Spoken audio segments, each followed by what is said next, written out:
LinkedIn is great at connecting you with the world's largest professional network. But it can't connect you with motivation on a Monday morning. LinkedIn can help you get insights from your professional community. But it can't give you any insight into why Dave's still talking on mute.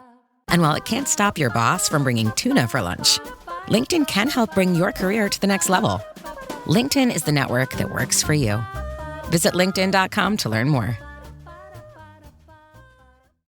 We gather here tonight to bring women back to their rightful place. The Testaments, a new Hulu original series from the executive producers of The Handmaid's Tale. It's easier to accept a story than believe that the people around you are monsters. The battle isn't over. There comes a time when you have to take action, when you have to choose your own destiny. Never quite as it seems. Watch the new Hulu original series, The Testaments, streaming on Hulu and Hulu on Disney Plus for bundle subscribers. Terms apply. Hey, this is Andy Mills, and for today... Just what are digital computers?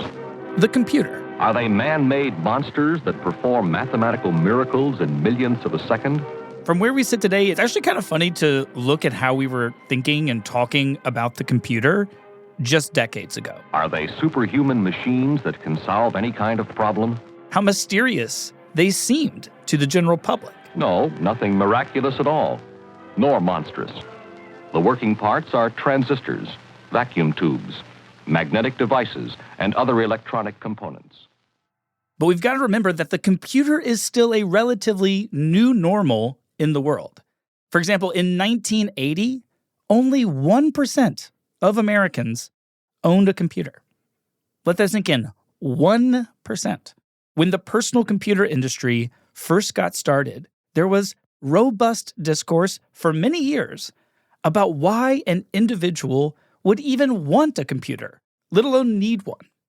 And of course, now, it's almost impossible to think of what would happen to the global economy, to our personal connections, to the very infrastructure of our modern society without these technological marvels.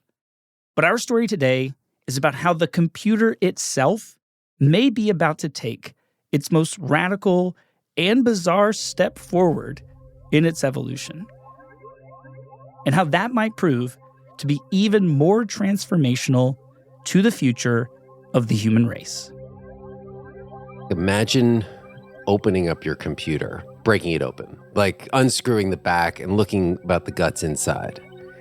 And instead of seeing, wires and chips and hardware and things like that, you see living brain tissue, human brain tissue, powering the computer. So this is Gregory Warner, the host of our series, The Last Invention, and he's been reporting for the last year on this new kind of computer. And before we jump in with him, I just want to say that this is kind of a special crossover piece for us here at Longview. If you're listening to this on the Last Invention feed, great. We highly recommend that you go and check out our other show, Reflector, where this episode is also being hosted. And if you're listening on Reflector and you are curious about artificial intelligence, about why there is so much excitement, so much hype, so much fear about this new technology, we highly recommend that you go start back at episode 1 and listen to The Last Invention. And now, without any further ado, here we go. All right, Greg Warner. Yes. Thank you so much for returning to the studio to tell us... The weirdest story yet? Definitely the grossest. The most goopy, for sure. It's a goop-filled story. It's a little smelly, too. All right, so where do we begin? How do you want to start this off? Well, one place to start is with this guy, Hon Weng Chong, CEO and founder of Cortical Labs. Hon Weng Chong, he's a computer engineer down in Australia. I got to say down in Australia. I don't know why you always do need to say that. But he was really interested in this question of how do we get a better way to teach computers to learn? And he stumbled across this essay written by Demis Hassabis from DeepMind, where he advocated for machine learning and AI researchers to go back to our origins, right, which is in neuroscience. So he literally took that advice and went over to the neuroscience department at the University of Melbourne. And he asked for a tour. And so they're like, okay, no problem. They give him maybe they give him a white coat and goggles and they take him around. And they show him at one point in the tour this tiny glass chip. It's about the size of a fingernail, marked with these metal dots attached to wires. And on the metal dots are like a little cloud of tissue. And he's like, what is that? And they're like, well, that is mouse brain tissue on that chip. That captures electrical activity between neurons and provide a little bit of a stimulus back. But Han was a computer scientist. Like, he had never seen anything like this. And so I asked them, so how does that work? And they say, well, we get a mouse pregnant. And they're like, oh, well, first we get a mouse pregnant. We abort the fetus. We decapitate the head. We smear the brain tissue or the stem cells of the mouse fetus onto this piece of glass. He's like, okay, thanks for letting me know. And you guys are disgusting, but keep going. No, actually, he was like, this is awesome. And then we put them on the chip and they grow intricate neural networks and we get their activity and we test drugs on it. Then the way that the lab was using it is that they would kind of douse these brain cells with drugs and then zap it and sort of see how the cells responded. So, like shaking the drug onto the mouse brain cells, just like sprinkling it? Well, the cells are living in a solution. They're living in a petri dish that's feeding them glucose and whatever stuff the neurons like to eat. Mm-hmm. But it's also, you could stick drugs in there. Gotcha. So imagine you wanted to test a drug. You wanted to see, okay, if I pour this anti-seizure medication into the little petri dish in which the neuron cells are living, will those neurons fire erratically? Will they fire more calmly? Well, I can even induce a seizure in those neurons, which is pretty amazing. But I can induce a seizure and then see if the drug will calm that seizure.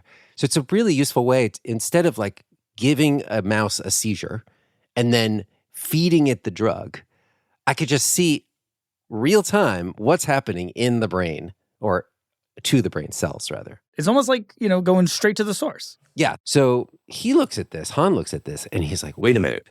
Why hasn't anyone tried to get these neurons in a dish to try to do some sort of computing intelligence? What if we don't just zap it and see how it behaves? Like, what if we could send it electrical information and have it respond?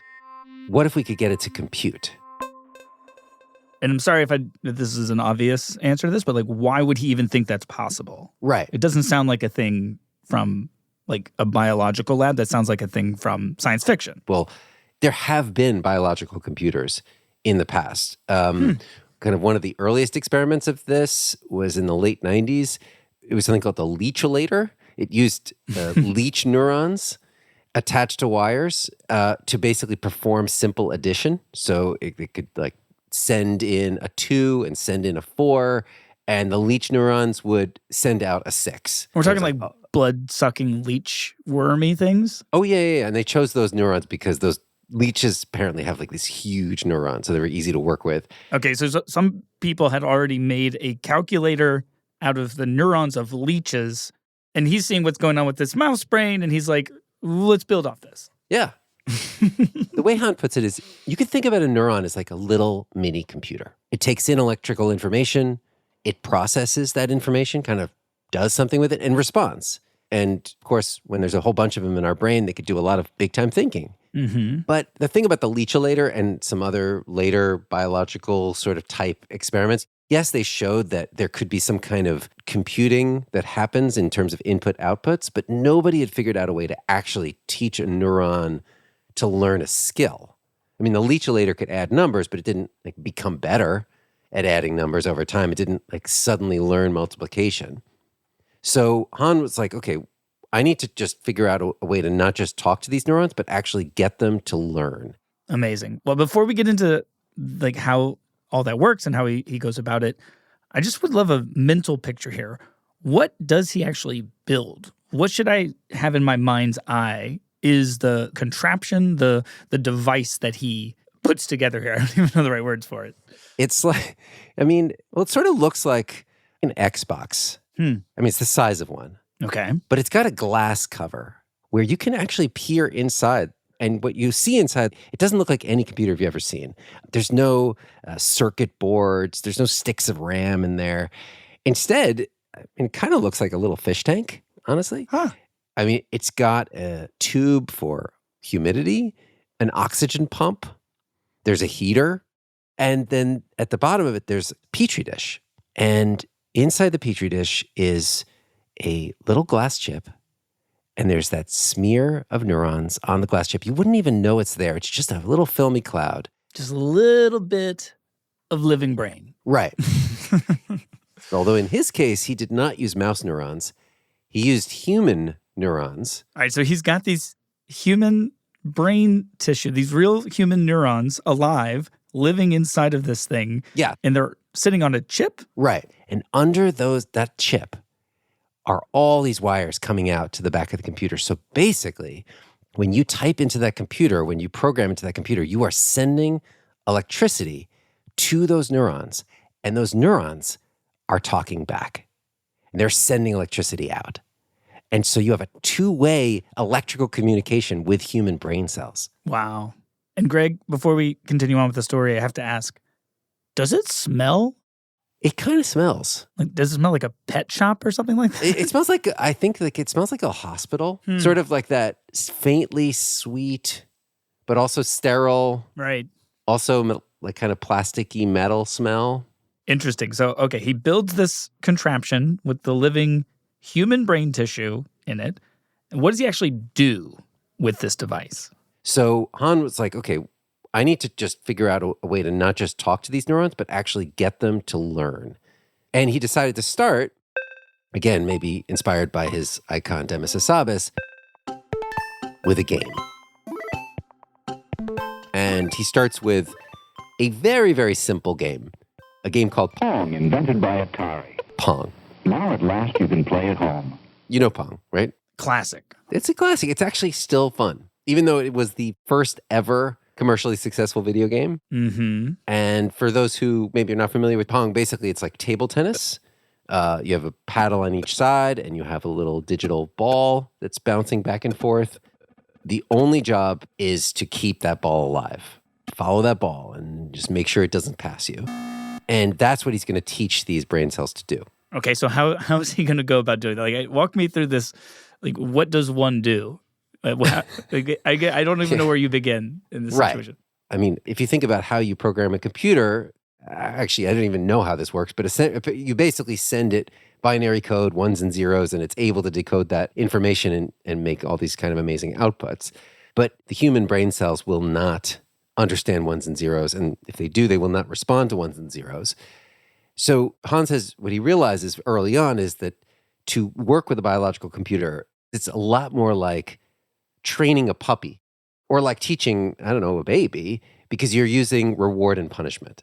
So for instance, as it moves further to the target, it gets rewarded. If it moves further away, it gets punished and all that kind of stuff. And so then it's like, okay, well, that's fine, but what are the rewards and punishments that will work on a little neuron in a dish? Like, you can't give it a dog treat. You can't pet it. You can't tell it, good boy. Right. And if you think about like, well, how humans respond, okay, we have lots of rewards and punishments all the time in our brain, but we also have drives. We are seeking pleasure. We're seeking warmth, safety, sex. I mean, social acceptance, like all these reasons that we make the decisions we are making. Neurons smeared on a chip have none of that. But they do have one core thing that they want. And they want it really badly. What they want is predictability. Interesting. We're using the word want here, but like it appears as if the cells seek. They seek to minimize, well, the technical term is they seek to minimize prediction error. They seek to minimize surprise. And I mean, the closest analogy I could think of was being in like a club, a dark club that is crowded, and you listen to the music, you look how people are behaving, and you basically dance along with them. Like you anticipate where to slide, where to back up. Where to shimmy. Absolutely. But so imagine the DJ changed the music every second. And you were constantly trying to figure out, is it house? Is it techno? Like, what are we doing? And you would get all confused until the DJ was like, okay, no, I'm going to give you the same consistent music. Then you're going to predict what's going to happen next. Then you'd know what's happening.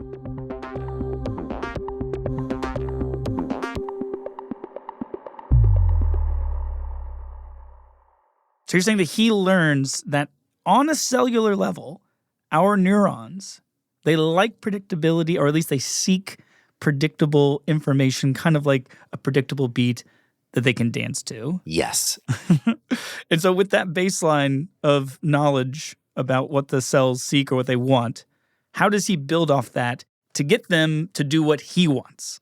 Okay, so this is where it gets a little weird. If, for instance, the neurons are doing the right thing, we want to give them a very predictable piece of information. So what is the most predictable pattern you can give a pile of neurons? Turns out there is something.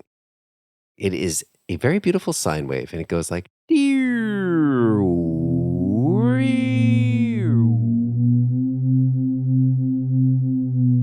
Just it goes like that forever. And that is like... It's bacon! Bacon treats for neurons. Like, they love it because it is predictable. Now, what is the most unpredictable pattern you can give a pile of neurons? White noise. Just random. It's the equivalent of static. Right? Totally random. It's totally unpredictable. So that's kind of like the punishment? Yeah. So if you can imagine, here is Han in the lab, essentially watching in real time as these neurons are playing Pong, and he can see if they are playing the game well. And if they're playing the game well, oh, get more sine waves. Oh, you hit the ball again. Great job. Sine wave, sine wave. Oh man, you missed the ball. You didn't move the paddle. Psh, blast them with static, blast them with white noise. And then, okay, now you're playing good again. Okay, you're playing better. All right, we're going to keep giving you that sine wave. Oh, you messed up again. Sorry, guys. Bam! Like blast them with the white noise. And just with this reward and punishment, really simple, really familiar sort of method, these neurons mastered Pong in like 5 minutes. Wow. That's amazing.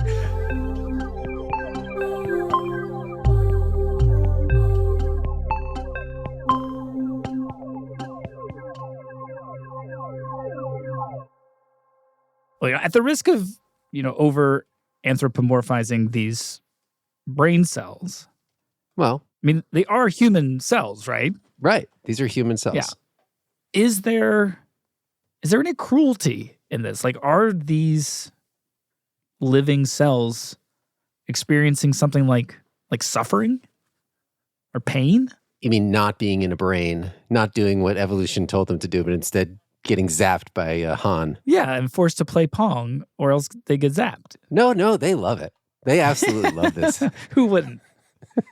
No, I mean, the truth is, I talked at length to Han about this, and he says, really, he doesn't know. Like, he does not know for sure. The science is really new on this. Like, one of the things that I learned doing this, which I found quite interesting, is that the number of neurons actually matters. So, for example, in our brain, I think there's like 86 billion neurons, and that's that's enough there to have consciousness. 200,000 neurons, which is what Han is dealing with, that's about 3 poppy seeds worth of brain. So it's tiny. Yeah, and apparently that's just not enough to do any real higher level thinking like, am I happy right now? However, that said, there is a technique that Han uses to train these neurons that I think definitely starts to cross the line and make you think maybe these things are feeling something. Basically, if he blasts them with white noise and if they don't listen, like if they're still, I guess, misbehaving or not playing Pong very well, he could give them... We call it the silent treatment. The silent treatment. There's no information at all. It's just darkness. Because the only thing that neurons hate more than white noise is no information at all. Like, zero. So essentially this is like a cellular form of solitary confinement for these neurons. Well, even worse, because it would be like if you were in a solitary confinement and there were no walls, no lights, no feeling, no bed that you were sitting on, no sensation at all. And you're saying on a cellular level, like humans obviously hate that. But it seems as if these cells also hate that? Well, let's just say they react very negatively to this. And either they fall into line and start playing Pong a lot better. Or, and this is the other odd thing, sometimes they just go into what is kind of like a coma. So a comatose brain has a very distinctive electrical firing signal, and these neurons start to fire in that coma way. And once they're locked into that state, he can't reach them. Like there's nothing he can do. He just has to toss the whole thing in the garbage and start again. Oh, this is crazy. It's if you leave them in solitary too long, they can't recover. So it's into the trash and a fresh batch of brain into the box. Precisely. Okay, but this works. He pulls this off. Starts a company, and he starts building his computer. And like a computer he's going to sell to people. Like a computer he's going to sell. like a real life biological computer. And I think the most recent video they just put out was that now it's not just playing Pong, it plays Doom, which is a much harder game. Who is buying these computers? Like why would anyone want this computer? I mean, especially in a world where like you can buy a Mac computer that doesn't smell like a hospital room or need oxygen. So one hope of actually not just Han, but a lot of folks looking into alternative computing is that this could change the energy equation of AI, right? Because right now, ChatGPT, Claude, all these AIs, they consume an enormous amount of electricity, of resources. Whereas the human brain cell, I mean, it is remarkably efficient. I mean, think about all the decisions you made this morning on like coffee and an oat bar. I had a smoothie, but I hear you. I mean, that's efficiency that is like the computers can only dream of. There's no way that any hardware can ever match the efficiency of your brain. So, like if you could swap out some of that hardware for wetware, then it would be so much more efficient that essentially the data centers that are currently like 4 or 5 football fields in size would only need to be the size of a Hershey bar. Holy shit. That'd be amazing. So that's one of the dreams. Right now, though, this biological computer is for sale and people are actually buying it. And who exactly is buying this? What are they doing with it like right now? Right. So Han says that there's 3 categories of buyers, in his words. One are actually medical researchers. Remember, the medical researchers were interested before in testing their drugs on these things. So now they're like, great, we have a new tool to test drugs and not only see how the cells behave, we can actually see how they compute under these different drugs. So like we could get epileptic human cells, put them on one of these slides, basically put epilepsy medication in the petri dish, feed them epilepsy medication and see if they learn Pong faster. And if they don't have a seizure, you can see the neurons having a seizure. So it's super useful in developing new drugs. All right. So first people, medical researchers. Category 2 is what he calls the crypto gamers. I'm not sure what to say about this category other than something to do with quantum biology. I don't know. But all right. Nevertheless, that's another episode. But the third group, Han says, are the most interesting and honestly maybe far more consequential. I think it's definitely the robotics people that most exciting for me. Roboticists who are trying to figure out a way to put these biological computers into humanoid robots. And so if you could imagine the future robots, instead of having silicon brains or just silicon brains, they would have brain cells inside them. You know, you could feed in sensory information from the external world and have outputs from the neuron actually control some sort of wheel or an arm. Wow, so this would be that you essentially are a god in a new Garden of Eden, creating an entirely new organic-based intelligent life form. Right. And some of them believe this is actually how we get to AGI. This is how we get the superintelligence. Superintelligence. And on that cliffhanger, after a short break, we will meet one of these roboticists. Stay with us.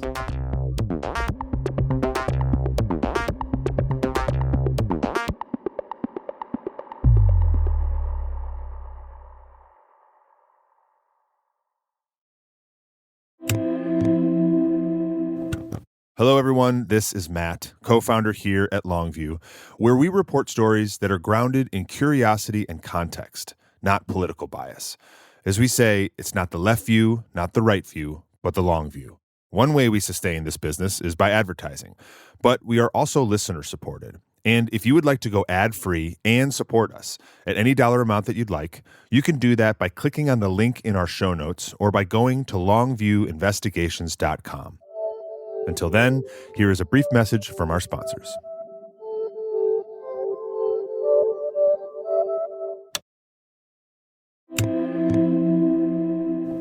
The Last Invention is brought to you by Quince. Every spring, I feel the same urge to clean things out. Closets, habits, routines. And with clothes, I keep coming back to the same idea. Fewer of them, but better quality. That's what I like about Quince. The materials feel elevated, and the cuts are clean, and the prices, they aren't insane. They make everyday staples using premium fabrics like 100% European linen and this incredibly soft flow knit fabric for their activewear, the kind of gear you end up wearing way beyond the gym. What surprised me most is the pricing. It's about 50 to 60% less than what you'd expect from comparable brands. And that's because Quince goes straight to the source, working directly with ethical factories and skipping the middlemen. So you're actually paying for the quality itself instead of the markup. My favorite piece these days is one of their blue chore jackets. It fits great, it's really comfortable, and I know it'll hold up even though I wear it all the time. Refresh your wardrobe with Quince. Go to quince.com/lastinvention for free shipping and 365-day returns. Now available in Canada too. Again, go to quince.com/lastinvention. Now more than ever, technology is a dominating force in our lives. Then there's the threat of AI everywhere. And yet, tech can be inspiring and help level playing fields. I mean, a YouTuber with a self-funded debut movie just dominated the box office. I thought, hey, if you interview me, it'd be good for your publication. And that's not ego. I just have a lot of followers. But it's that stigma. It's like YouTubers, they're not real. Join me, Lizzie O'Leary, the host of What Next TBD, Slate's podcast focused on technology, power, and the future. Follow What Next TBD now, wherever you get your podcasts.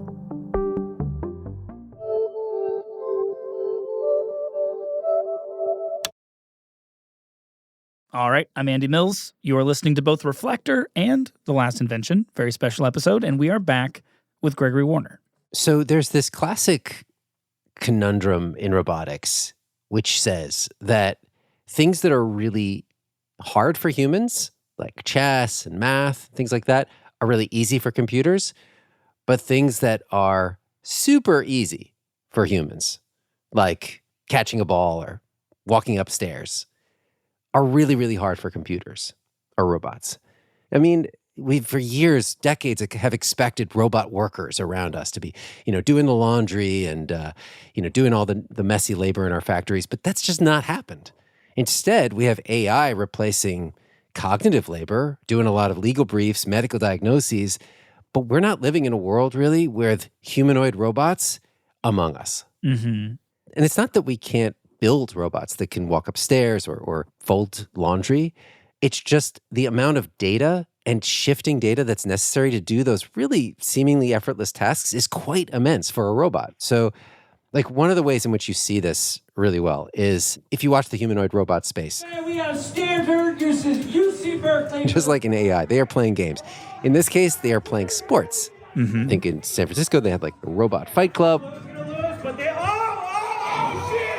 where these little robots are punching each other, trying to beat each other up, and then there was an Olympics. The games are meant to showcase how far robotics have come. There's been a couple of Olympics, actually, for robots, throwing the javelin, of course, track and field. Some of these robots move along at quite a clip. But when they crash, crowd loves it.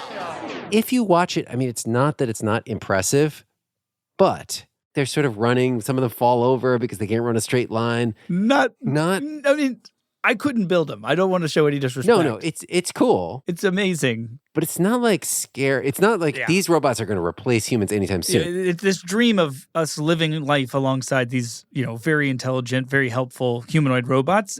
We have failed again and again to reach that dream. Yes, but there are some people who think that is about to change. One of them is Minas Liarokapas, CEO and CTO of Acumino and director of the New Dexterity Research Group. Minas builds robots, specifically these very, very dexterous robot hands. And he's really one of the world's experts in this. His hands can sew, they can thread a needle, they can pack a box. However, they only can do all these things because there has been a human who has trained it on every specific action. It cannot generalize this intelligence. Yes, it can pack an egg, but give it a light bulb, it's confused, right? Because we don't really have the capability to mimic the human dexterity, to have human-like robot dexterity. And I believe that in the future, biological computing will facilitate that. Meaning, if we could possibly start putting biological material inside these robots, that's when we start actually able to have truly a Jetsons future. That's what he's going for, yeah. Wow. And is his idea then to take the human brain, or human brain cells, human neurons, and essentially create a wetware brain that he puts into the heads of these humanoid robots? Is that what he's thinking might happen? I mean, yes. That already sounds crazy, like putting brains in robots. I do want to say that he would say, okay, it's some combination probably of organic matter and silicon. But here's where it gets interesting. He says that because what biological computers are so good at is sensing and responding to sensory information, maybe instead of thinking of the brain cells as the robot's brain, maybe it might be the skin. It might be something local in the hand alone. Maybe it's the skin. Just the mental image of that is amazing. Yeah, like maybe we coat these humanoid robots in sort of pre-programmed neurological tissue. And why would it be skin over brain? Just because it's super gross? It's grosser, and we got to go with what's grosser here? Well, if you think about it, like you have neurons in your brain, sure, but you also have lots of neurons that are inside your nerves, and your skin is full of nerves. What do nerves do? Well, they're kind of like these supercomputers that can both sense and respond. Meaning, like, if you put your hand on a hot stove, right? You don't think about it. You just immediately pull it off. Before your brain even knows about it, your hand is gone. Right. We call it a reflex, right? It's like a reflexive impulse. In the sense that it is your nerve cell in your skin making a decision right away that doesn't even bother consulting with your brain about it. And so maybe that's how we get to the robot that can finally fold laundry and do the dishes and walk into a strange kitchen and actually know where to put away the groceries. But he also believes, and this is sort of what drives him, he also believes that this is how we get to AGI. And I feel like, just as a quick refresher, AGI, that is this benchmark that all of the AI labs are working towards, where they're essentially trying to build a digital mind as intelligent and as capable as a very smart human mind. And the thought is that once we reach that benchmark, it may prove to be like the most impactful technological breakthrough in human history and lead to superintelligence and all that stuff. But why is it that Minas thinks that we get there when we are, wrapping a robot in this biological computer skin? The way Minas puts it is like, for him, this goes back to an ancient debate. It's an old philosophical argument. I mean, this is a question that has been asked for millennia. Did the human brain, the superior human brain, develop the dexterity of the human hand? Or did the human hand lead to the development of the superior human brain? Which came first, the human brain or the human hand with its remarkable opposable thumb? it's this sort of thought experiment. Like, was it our bigger brains that allowed us to imagine all kinds of tools we could design and inventions that led to technological progress and led us to where we are today? Or was it our earliest ancestors, whose brains were still at that point the size of chimps, that started exploring, kind of figuring out what their hands could do? Like, whoa, wow, I could bang these two rocks together and kind of make a sharper rock. And then, oh, wow, I can cut things and stab somebody. And all of that increased data flowing to our brains forced our brains to evolve. I love that. What's the answer? Do you know? Was it the brain or was it the hand with the thumb? What's the verdict? I mean, in some sense, we now know the answer. It was neither the hand nor the brain. They co-evolved. You needed both. You needed both superior brain capacity to understand what to do with all this data, but you needed all the data to prompt more cognitive reasoning. And similarly, like in AI, this question of compute and data are both the key questions. If you look at today, LLMs, large language models, or any of the kind of newer AI models that are out there, they are fed on this huge diet of what? Text, images. Everything we ever published on the internet. Right. They are awash in all that, and they're doing well with it. But you cannot model the complexity of the human world with text, video, or images. They do not have any embodied knowledge of the world. And he believes that this kind of embodied intelligence, like interacting with the world, is actually essential to creating AGI. Definitely, 100%, yeah. You need to interact with the world. We feel the world around us. We go out on a rainy night, and we feel the droplets on our skin, right? We become part of the environment. And I really believe that biological computing can do something so as to allow the robots to learn from the physical interactions and reach human-like or superhuman levels of intelligence.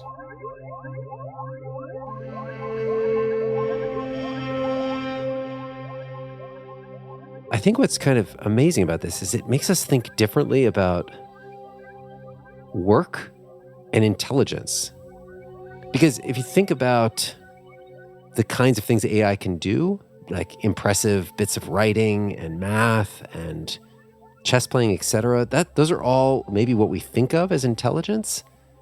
But what Minas argues is that actually the path to superintelligence is not through sort of white-collar work. The path to superintelligence is through finally getting an AI that knows what the rain feels like on its face, knows what temperature change feels like and can respond instantly, knows how to hold a tool and what it feels like in its hand, and is more interacting with the world instead of just interacting with text and video.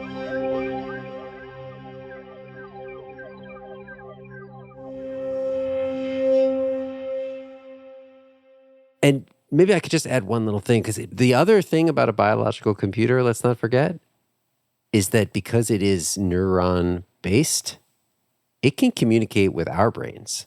Meaning what, exactly? So if you think about, the dream of, say, Neuralink, Elon Musk's Neuralink, or a number of different companies out there that are trying to create these next-level brain-computer interfaces where we can communicate with some kind of chip in our head and have, like, the power of AI, but in our brain. Well, what if that chip was actually a biological substrate? They might be programmed to do anything. Like, they might know how to speak Portuguese.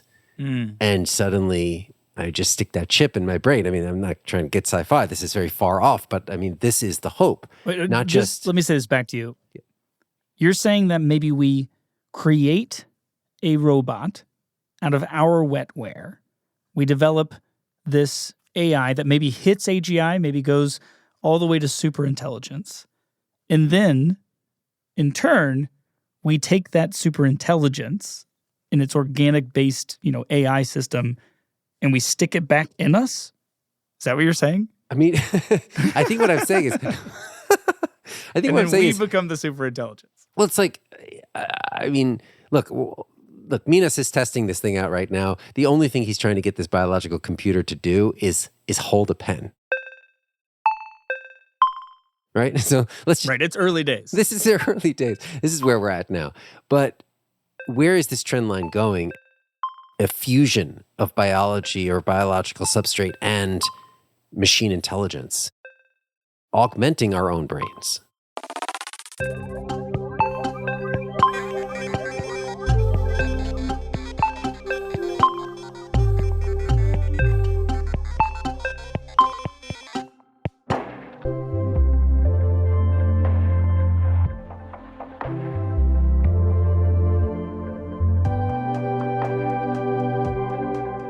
The Last Invention is produced by Longview. Like Andy said, this was a crossover episode with our other show, Reflector. On Reflector, we investigate the surprising stories behind the most consequential issues that we face today. Immigration, the rise of political violence, free speech and rap music, the transformation of the LGBTQ movement, and much more. To find it, just search for Reflector in whatever app you are using to listen to this show right now. We appreciate all of you who share our stories with your friends and your family. And if you'd like to spread the word about Longview and our podcasts, there are a few ways that you can help. You can leave a review of one of our shows on Apple or Spotify. You also can leave a comment on our Substack, or you can support our work directly by going to longviewinvestigations.com and becoming a subscriber. We'll be back with more stories soon. Thanks.